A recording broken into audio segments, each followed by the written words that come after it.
بسم اللہ الرحمن الرحیم۔ السلام علیکم دوستو، کسی زمانے میں دو دکاندار ہوا کرتے تھے۔ اسلم کا کام بہت اچھا تھا اور امجد کے پاس کوئی گاہک نہیں جاتا تھا، اور گاہک نہ ہونے کی وجہ سے وہ کبھی دکان پر بھی ٹکتا نہیں تھا۔ کبھی کسی کے پاس جا کر بیٹھ جاتا اور کبھی دکان کے باہر کرسی رکھ کر بیٹھ جاتا، اور اسلم ہر وقت اپنی دکان پر ہی بیٹھتا، چاہے کوئی گاہک ہو یا نہ ہو۔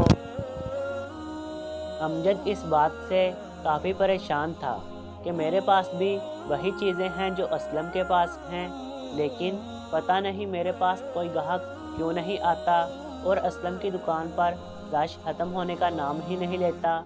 ایک دن امجد جب دکان پر آیا، حسب عادت اس نے کرسی نکالی اور باہر جا کر دھوپ میں بیٹھ گیا۔ اتنے میں اس کی دکان پر ایک گاہک آتا ہے، لیکن دکان پر دکاندار کی غیر موجودگی کو دیکھ کر وہ اسلم کی دکان پر چلا جاتا ہے۔ امجد دور بیٹھا یہ سب کچھ دیکھ رہا ہوتا ہے اور وہ سارے معاملات کو سمجھ جاتا ہے کہ میرے پاس گاہک کیوں نہیں آتا اور اس کے پاس رش ختم ہونے کا نام نہیں لیتا۔